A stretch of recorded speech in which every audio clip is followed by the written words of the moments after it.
Ordinary people work. They get up early, they go, they come back tired, they get paid, they spend most of it, and they repeat the same loop until the body gives out. School never taught them how to rebel against the system.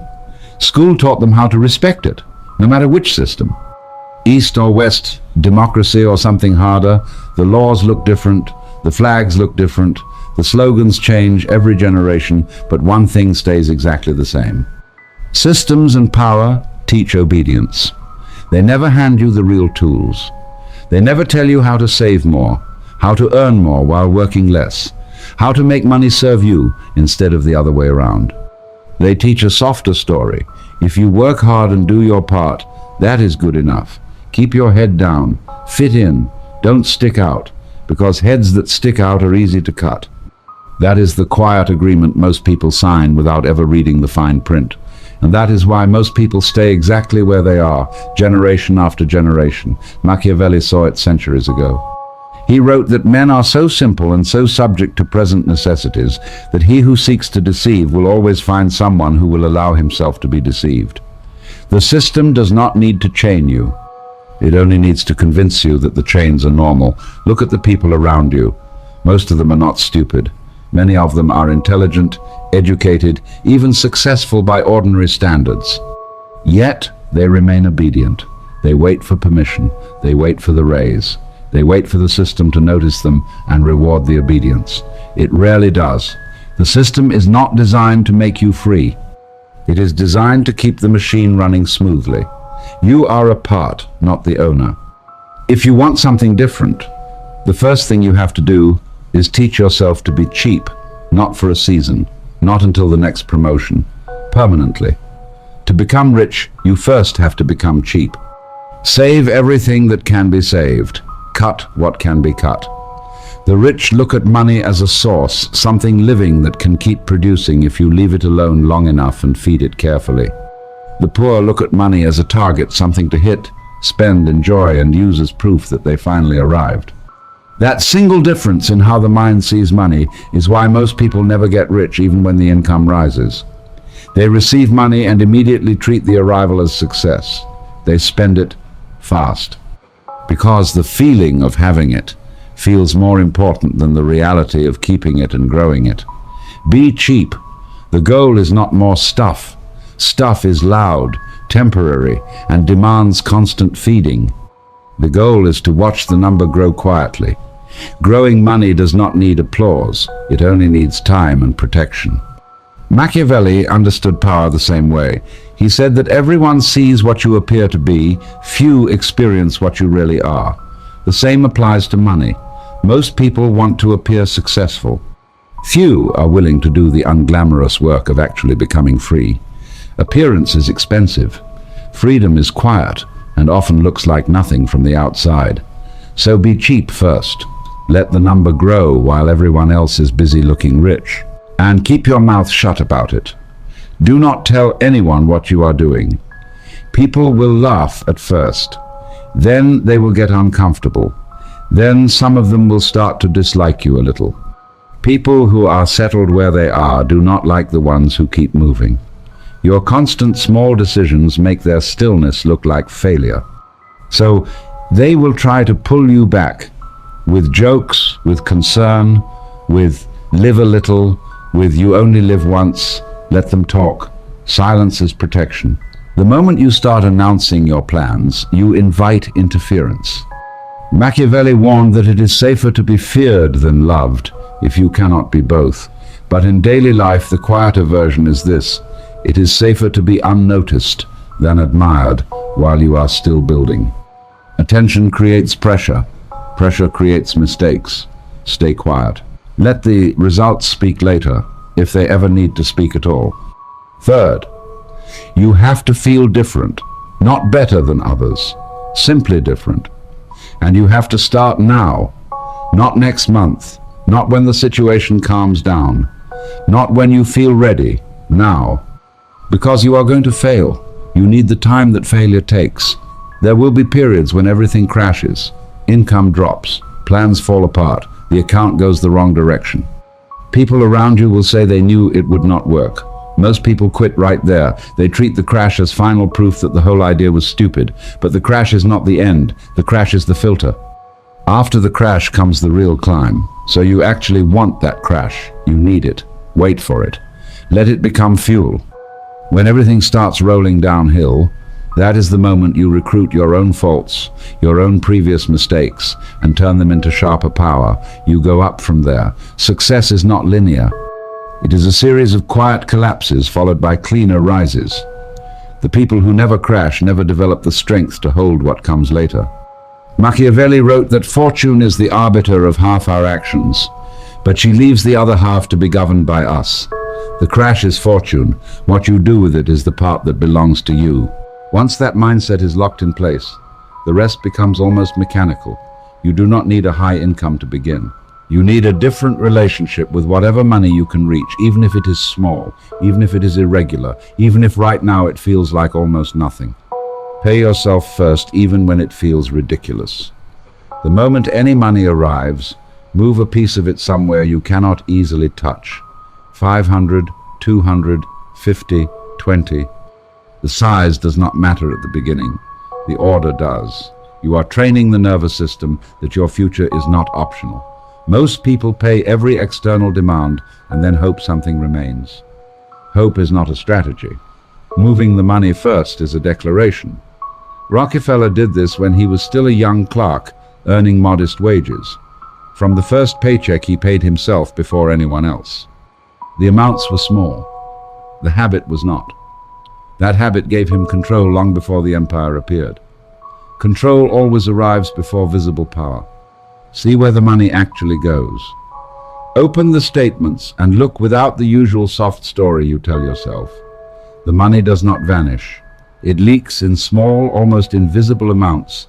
The late-night deliveries, the subscriptions you forgot were still running, the just this once purchases that somehow become thousands by the end of the month. Track it until the pattern becomes impossible to ignore. Once you see the leaks clearly, you stop lying to yourself. That alone changes the next decision. The old banking families understood this. They tracked every movement, not because they were miserly, but because precision creates leverage. Awareness is the beginning of control. Without it, you are negotiating with yourself from blindness. Live below the level your money could support, deliberately and without apology. The person driving the old car with no monthly wait has more real freedom than the one in the new car whose payments keep him one missed salary away from panic. Margin is power, image is a tax. Pay that tax only if you enjoy being owned by it. Most people upgrade the moment the income rises. They confuse a higher salary with higher freedom. The two are not the same. Machiavelli said that the wise man does what he can, not what he wishes. Living below your means is doing what you can so that later you can do what you wish. Create something that can earn while you are not looking. One small digital product, one skill used a few hours a week, one simple service that does not require your constant presence. It will not look impressive. It does not need to. Quiet income is not about excitement or status. It is about removing the single point of failure that is a pure salary. Even a few thousand extra each month, left alone and growing, changes the internal equation. You stop feeling like a person who only receives. You become a person who also produces in the background. That shift is larger than the money itself. Make the growing money hard to reach. Open a second account, preferably at a different bank. No easy card. No convenient app on the phone. Automate the transfer the day money arrives and then forget the account exists. Willpower fails under pressure. Distance works even when you are tired or emotional. Out of sight becomes out of mind. Out of mind becomes untouched. Untouched becomes still there a year later. Most people believe they need stronger character. What they actually need is better design. Structure beats motivation every time. Start owning instead of only spending, even tiny amounts. Ownership compounds quietly. Spending vanishes the moment it leaves. The identity shift matters more than the first returns. You become the kind of person who keeps a piece of what arrives. Buffett bought his first shares as a boy, not because the sum was impressive, but because ownership changed how he saw money. The same principle works at any scale. 500 left to grow is training. One day the number will be larger and the habit will already be in place. Use colder math. Ask what something really costs over years, not whether the monthly payment fits comfortably today. Flip the order of decisions. Necessities first, then the portion that builds future freedom, then wants only if anything remains. People go broke, believing they deserve continuous comfort. The ones who stay free treat comfort as something that comes after control, not before it. A person earning far less with this order can quietly outpace someone earning 3 times more who is still living at the edge of every paycheck. Refuse the normal debt traps. The low monthly payments, the buy now, pay later schemes, the status purchases financed over years. They feel harmless because almost everyone does them. That is exactly why they work. Every payment that does not buy you freedom is a longer leash. It looks like access. It is control. Machiavelli would have recognized it immediately. Debt does not only cost money, it costs the ability to walk away. Once your lifestyle depends on continuous payments, you lose the freedom to leave a job, to refuse pressure, to choose differently. Cut what you can. Do not add new ones, unless they clearly pay you back. Keep the whole construction invisible. No announcements. No lifestyle upgrades that demand attention. Real wealth prefers silence. Attention creates pressure. Pressure creates mistakes. The strongest position is the one nobody is watching. Old money understood this. They protected what they had by refusing to display it, because visibility invites interference and quiet protects momentum. The real luxury is not worrying about a sudden 20,000 emergency. It is owning your time. It is being able to say no without calculation. It is sleeping without the low background noise of financial anxiety. That is wealth, not noise. Silence. Automate what can be automated, and then stop thinking about it every day. Transfers, investments, the small regular moves. Motivation comes and goes with mood and circumstance. A system does not care how you feel on a given Tuesday. Build it once and let time carry the weight. Years pass, balances rise. One day you look back and realize you did not hustle your way out of scarcity through constant heroic effort. You designed your way out through repeated small decisions that no longer required daily willpower. That is the entire quiet method. Be cheap first. Treat money as a source that grows when left alone and protected. Stay silent about what you are doing.